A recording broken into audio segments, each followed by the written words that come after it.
is a presentation of SIRTOBA Media and COMI Media Incorporated.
Welcome, one and all. It's that time again. We're back for Total Football Talk Extra. I am your host of this program, Drew Willingham, and we are back to discuss this week's action in the NFL, the Monday night football game, as well as the Thursday night football game that we cannot cover on Monday afternoon's edition of Total Football Talk, which is part of the reason why we have Total Football Talk Extra, which, we normally covered extra professional football action previously with the Canadian Football League, and we will do so for the remainder of the NFL season for these games to make it easier for us to stay a little more present for the Monday afternoon show, which will also help keep us present with content for this show when it comes to the games that we can cover. And with that being said, we're going to go ahead and take this into the Monday night game and take a look at what we saw this past Monday night.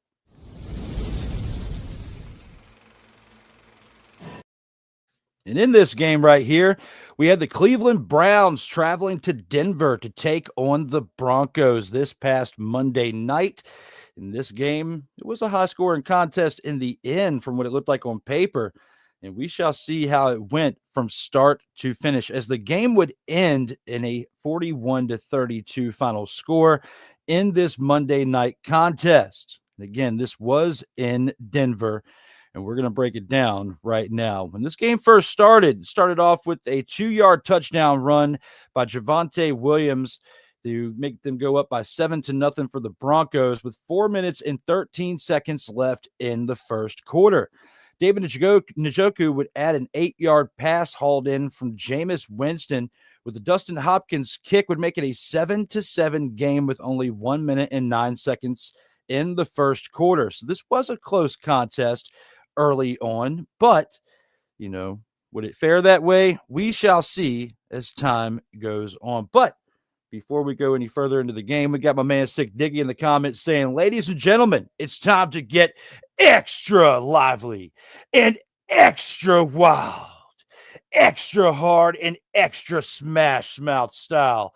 Welcome to Total Football Talk Extra. Hopefully I did well with that there, Sick.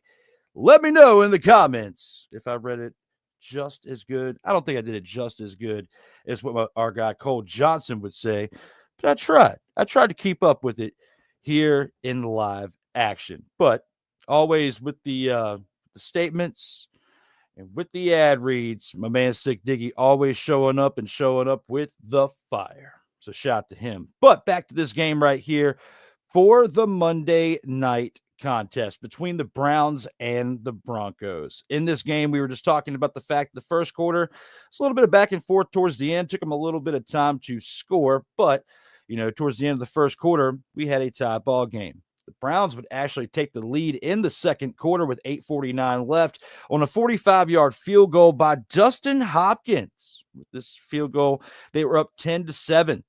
Then next we had about 4.5 minutes later, the Broncos would answer on the next drive with a 1-yard touchdown run by Michael Burton with a Will Lutz kick. It would take the Broncos to a lead again in this game.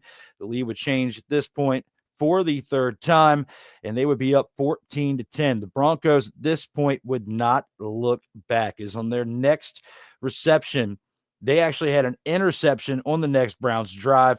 This would be a 71-yard interception return by Nick Bonito with the Will Lutz kick. It would take them to a 21-10 lead for the Broncos here on Monday night.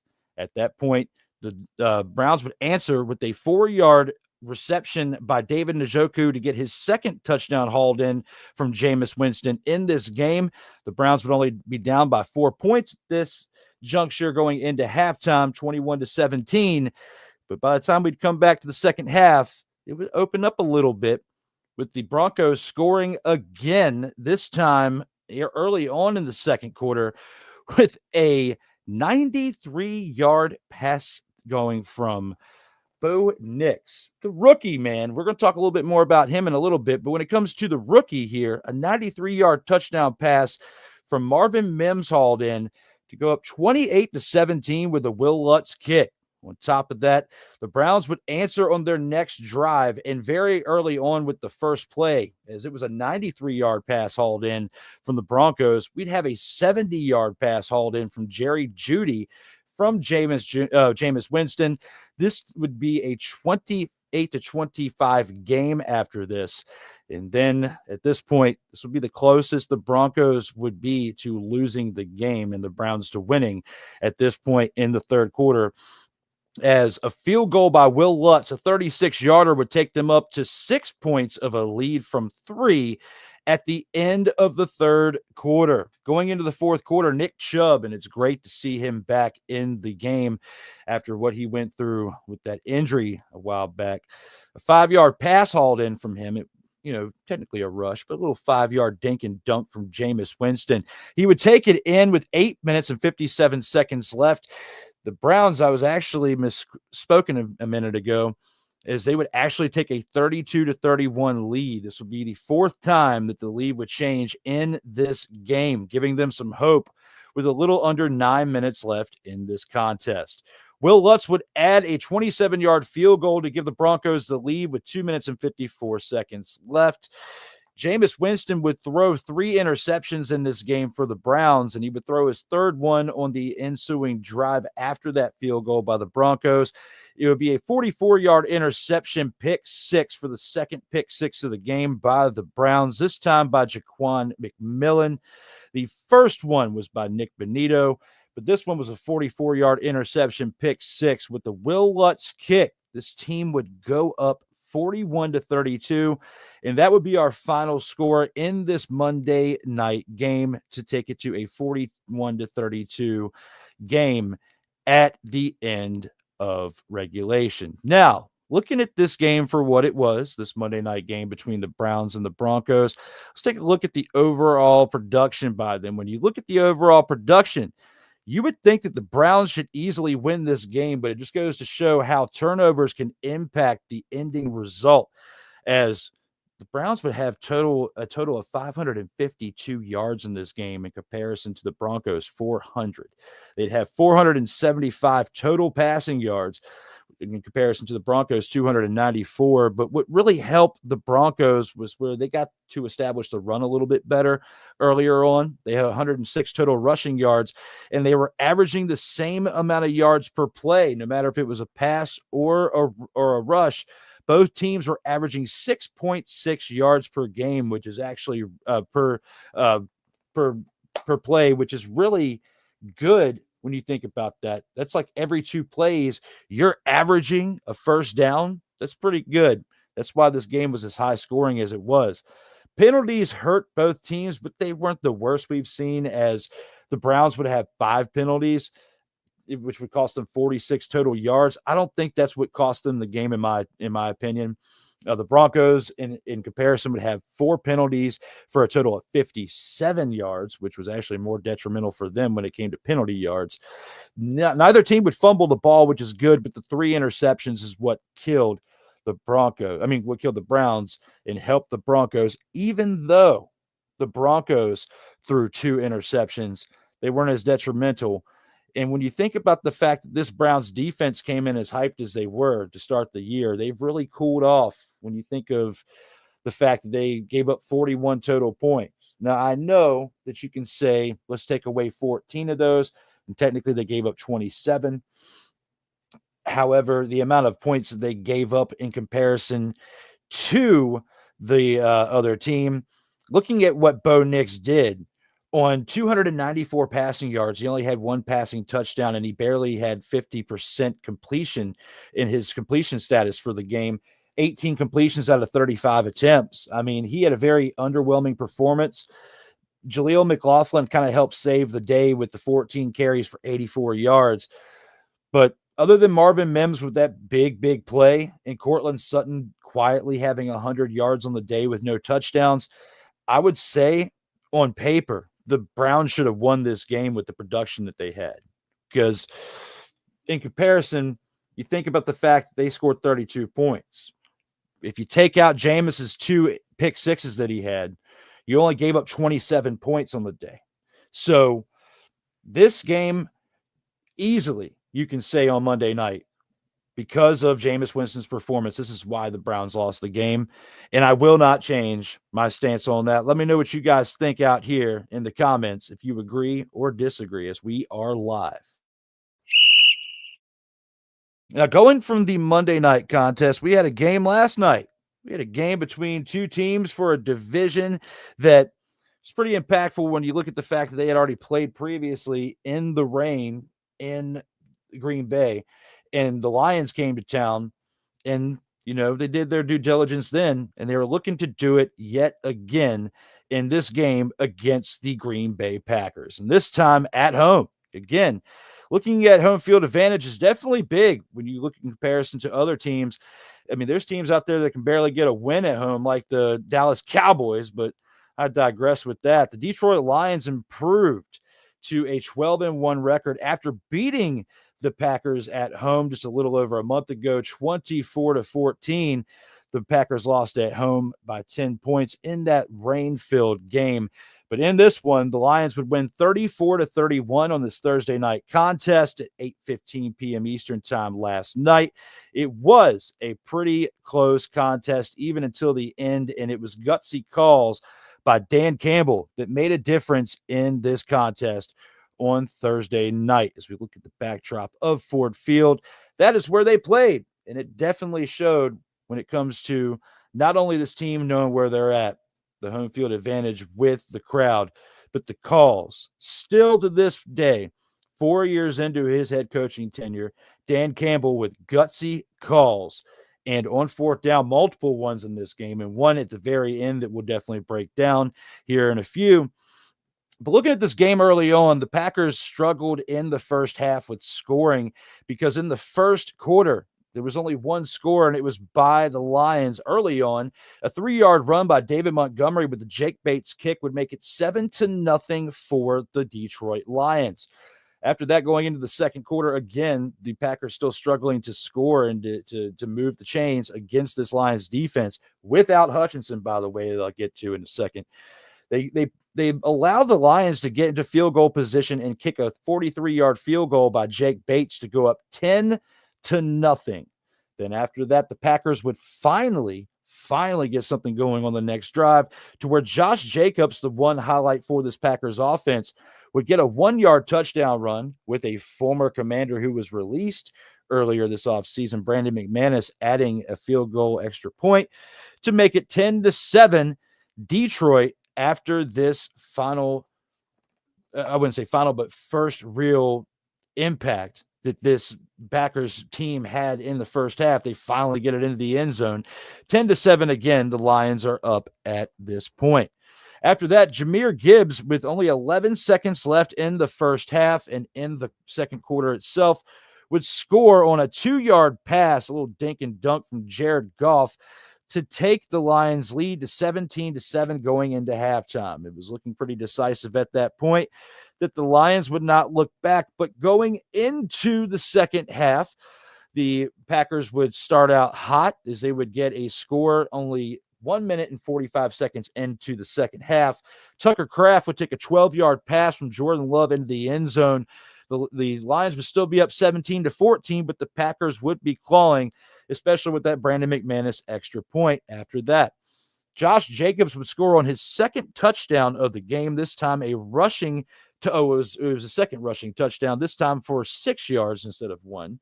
Brandon McManus would add his third extra point on the game, and the Packers would go up 21-17. After this, right with only 5 minutes and 2 seconds left in the third quarter, Tim Patrick would add a 3-yard pass hauled in from Jared Goff to go up 24-21. The lead would change for the third time in this game. After this, another lead change would happen as Josh Jacobs would take in a 4-yard run to the end zone for his third touchdown on the game. They would be down by they would go up 28-24 at this point for the fourth lead change in this contest. Josh Jacobs again with his third touchdown on the game. It was looking like the Packers were here and they were ready to play, and it looked like they were trying to take this win and get revenge for their home loss just a little over a month ago. Then Tim Patrick would score yet again, but this time on just a 1-yard little dink and dunk from Jared Goff. The Lions would go up 31-28.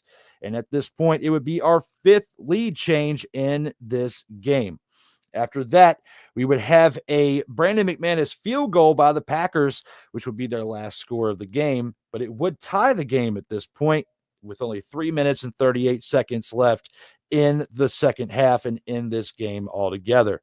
The Lions would get possession, and they would manage this clock very well. They would get some short first downs. Some penalties did happen within this time, but it wouldn't cost them, as there was a holding penalty on the offense that would set them back to a 1st and 20. But then after that, the Lions would get going again, convert on a first down, and continue to chew that clock up as the Packers would run out of timeouts in this situation. We'd go down to just mere seconds left in the game when it was 4th and 2, and there was a decision to either kick the field goal and go up 34-31 with seconds left in the game, giving the Packers an opportunity at a possession, or you go for it on 4th down.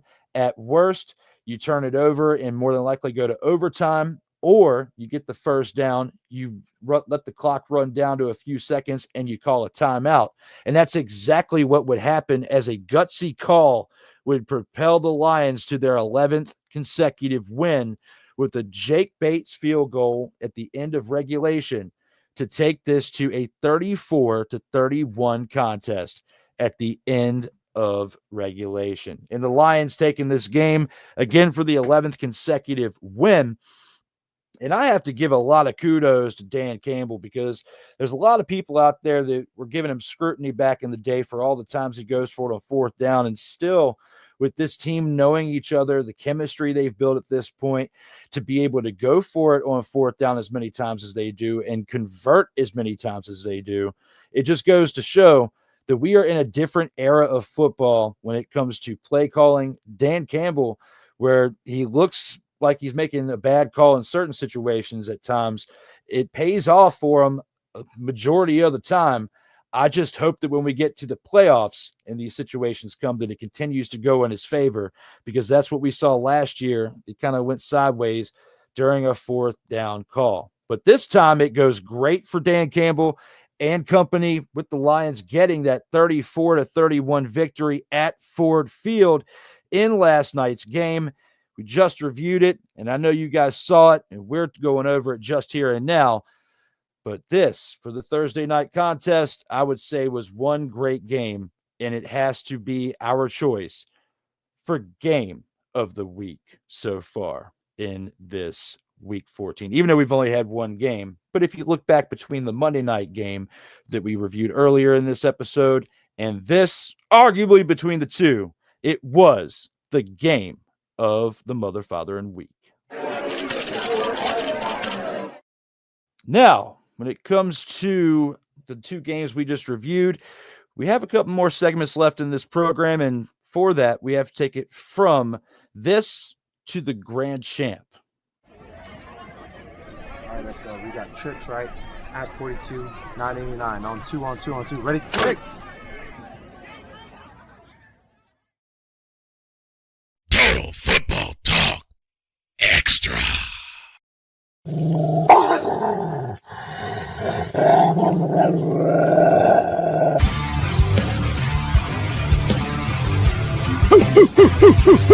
Where my dogs at? I'm the only one here, so I guess I'm the dog to choose the dog of the week.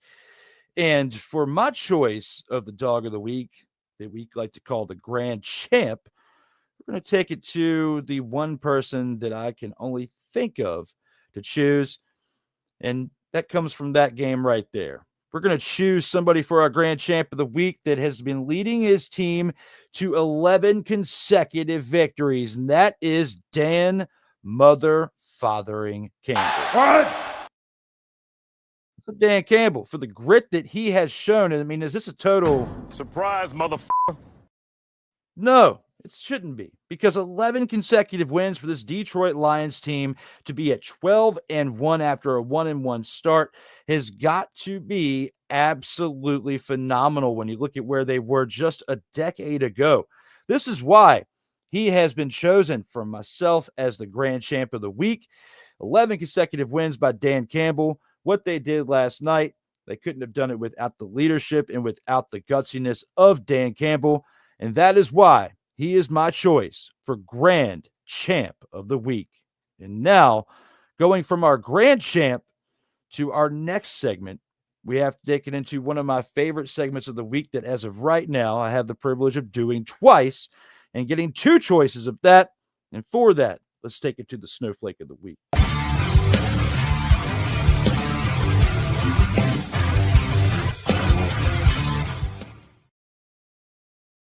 Total Football Talk Extra.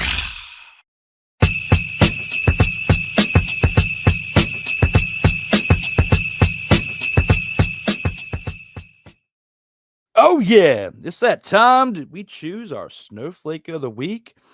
And my choice for Snowflake of the week this week, even though he threw for nearly 500 yards, I'm going with Jameis Mother-Fathering Winston. Even though he threw for 497 passing yards, he did throw for nearly 60 attempts in this game, which is absolutely ridiculous. He did complete 34 of them, and he had 4 touchdowns. But the 3 interceptions that he threw was absolutely detrimental to his team. And the 2 pick sixes, in my opinion, are what caused this team to lose.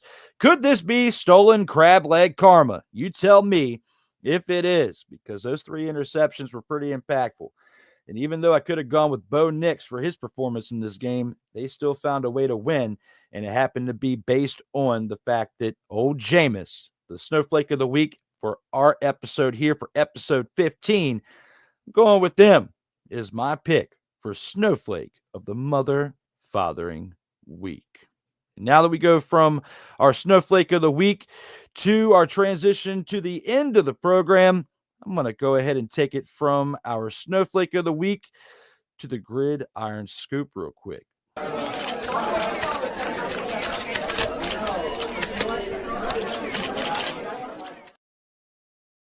Here at the Gridiron Scoop, we got some teams this week that are on bye. It's the final bye of this NFL season here at this point. And the Commanders, I know you see me rocking the jersey. They're 8-5. They just got the win against the Titans this past weekend. But they get a little bit of a break. But when they come back, the news that I have to talk about in the Gridiron Scoop is they will have Marshawn Lattimore for the first time since making that trade. And I had the Commanders Gridiron Report earlier, and I touched on this a little bit, but I want to touch a little bit on it now in the Gridiron Scoop of how impactful this could be for this Commanders defense, especially when you look at the drama that for the first time since the trade deadline, he's there, and it's going to be against the team that he was traded from, that being the New Orleans Saints, as they get a chance to test out this secondary weapon for the Commanders against his former team. I think it's going to work out pretty good for them. However, he's only got 4 games to prove how impactful he can be from this trade that came over just before the deadline. I'm hoping that his hamstring is fully healed and he's ready to go in this contest. Besides that, we do have a couple other things we want to talk about here at the Gridiron Scoop. We'll go to that next. Hey. Who's giving them the business? Let's take a look at old Deshaun Watson, citing insufficient evidence when it comes to that, the NFL closes the latest Deshaun Watson case. At least one positive, outlook in comparison to how bad the contract's been for the Browns. But at least for his punishment, for him, after the review of his sexual assault conduct, they're going to drop it. I mean, that's kind of wild when you look at all the media attention that was around that event at that point. It's pretty wild in comparison to what we've seen out of the entire media circus with Deshaun Watson. I hope the best for him as far as his health and that they can get some type of dividends from him. But here and now, at least this chapter can be closed. Hey. Who's giving them the business? Looking next, the most hyped team that has gone 9-3 and definitely last year was the most hyped team to fall to the record that they did, I believe, of 4-8 from the Colorado Buffaloes. Let's go to college football for a second. The 2025 NFL mock draft is out, and Heisman hopeful Travis Hunter picked early.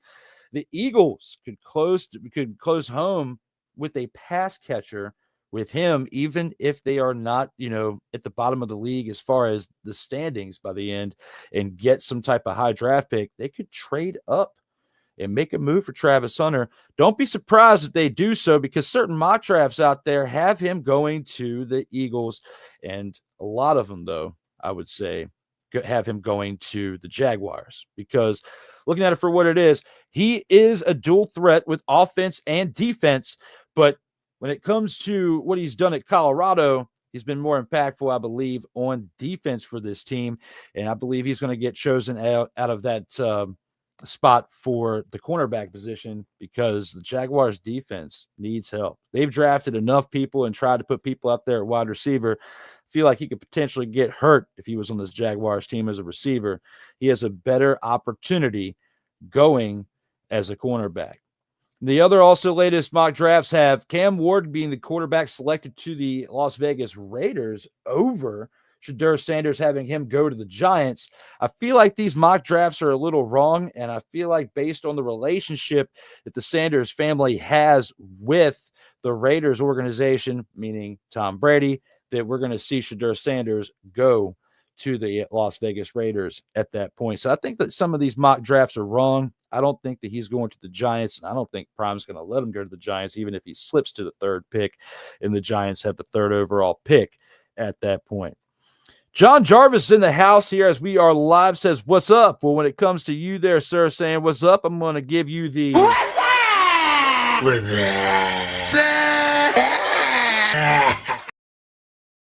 What's up there, sir. Thank you for tuning in. Looks like you're tuning in on the COMI Media channel. If you are new to the program and to the platform, make sure you subscribe to that channel, and we greatly appreciate it. You can also check us out on SIRTOBA Media simulcast as we are live. Now, when it comes to Johnny, also says Deshaun Weinstein. Wow. When it comes to Harvey Weinstein and the comparison. Oh, my brother, testify. Deshaun Weinstein, a.k.a. Deshaun Watson. That was a good one right there. When it comes to that, in the mock drafts here, we'll see how they unfold over the upcoming months, as we still have a ways out before we get to the upcoming 2025 NFL Draft. Hey. Who's giving them the business? And last on the agenda for the Gridiron Scoop, reportedly, when it comes to job security out there for the Bengals, Zach Taylor's not looking pretty good right now, especially after the start and the current ride that this Bengals team is on. It's very, very disappointing when you look at the caliber of players they have on there, especially what you've got as your quarterback with Joe Burrow, that's led you to a Super Bowl already. This Bengals team 4-8 at this point, and you could definitely argue that coaching has a bit to do with it. There's definitely a lot of hype around the hot seat of that, as well as other coaches that could replace him in Cincinnati. You know, the people that are high on the list, Ben Johnson, the offensive coordinator for the Detroit Lions. He's been a head coaching candidate for a couple off seasons now, but decided to stay this past offseason because they want to run it back with the Lions and actually take it to the Super Bowl and actually get a Super Bowl victory. I personally commend Ben Johnson a lot for sticking around with that Lions team because he means a big, big difference to that team as far as how the plays are called and how leadership for the management of that offense is conducted. You got Jared Goff, who's been to the Super Bowl before with the Rams, completely different team, and they were a completely different offense when he was with them. This offense is truly built when it comes to the passing style around Jared Goff, and the passing offense looks very good when called by Ben Johnson. I got to say, I hope that they definitely pull it off, as the Lions are my pick for this upcoming Super Bowl against the Buffalo Bills. Currently, that's where I stand based on what I've seen so far this year. I have the Lions and Bills going. Very close contest, but as of right now, I still have the Lions edging it out. Hey, who's giving them the business? With that being said, let's go ahead and take it into the post game. As long as it's one. That's great. I love it.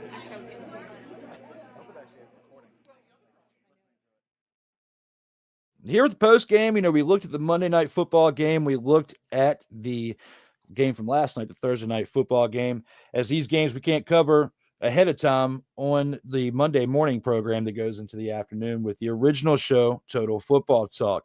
Again, Total Football Talk Extra, created to bring you the extra content to give us the more current aspect of football when we are there on Monday mornings from 11 a.m. to about 1:30-ish on that afternoon on Mondays.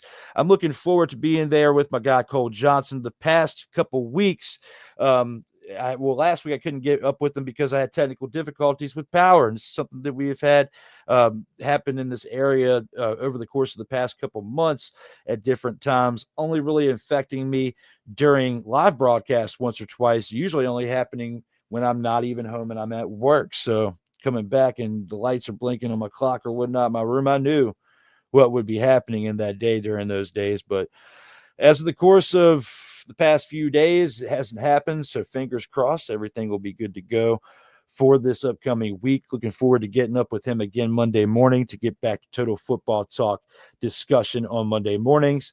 But we will still have this program on Friday afternoons, more than likely.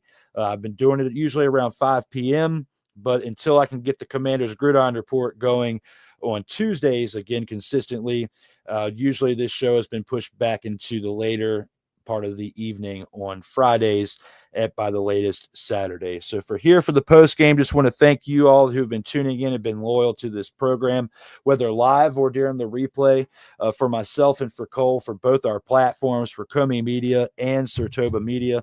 And when it comes to SIRTOBA Media, my platform, you can check out SIRTOBA Media at YouTube at SIRTOBA Media, at TikTok at @_SIRTOBA, Facebook, SIRTOBA Media, just as it's spelled. On Instagram, search SIRTOBA_media, and on X, formerly known as Twitter, at SIRTOBA_media. You can find that there. You can find myself, before I cut the hair, on Instagram at the.real.d.willy, to stand for the real D Willy, as well as on X for D_Willy33, on Snapchat at Slicin4Days, and Facebook for my name, Drew Willingham, is where you can find me. Everyone for tuning into this program tonight, thank you so much for the time.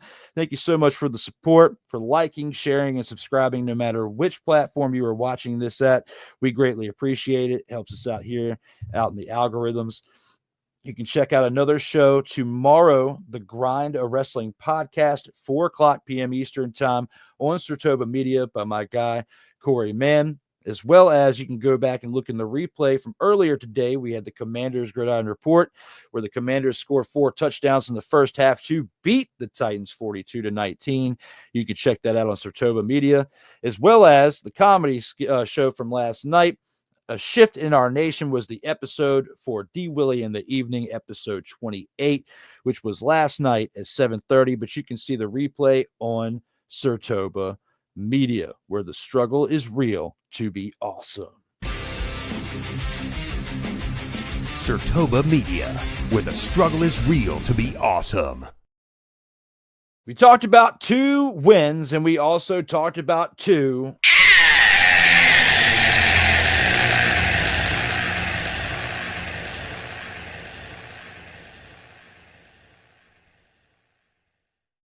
in this game, and now we've gotten to the point where we've gotten to the post-game show. Thank you, as always, for tuning in to Total Football Talk and our sister show, brother show, whatever you want to call it, Total Football Talk Extra.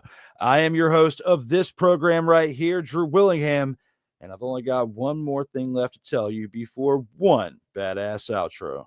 As always, stay safe out here in these streets.